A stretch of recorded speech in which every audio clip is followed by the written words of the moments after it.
சொல்றான். இது யாரு? ஆமா அதை மட்டும் தான் எடுக்கணும். பிபி கோட் இல்லையா அது?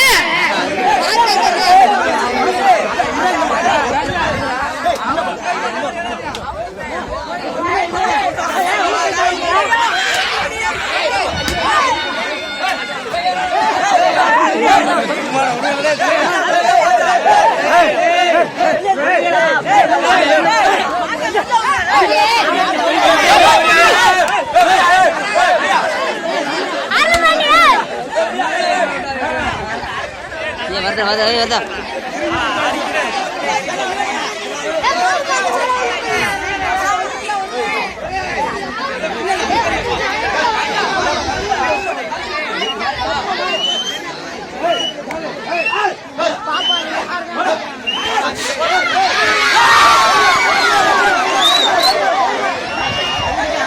எவனுமே அடக்கலண்டா.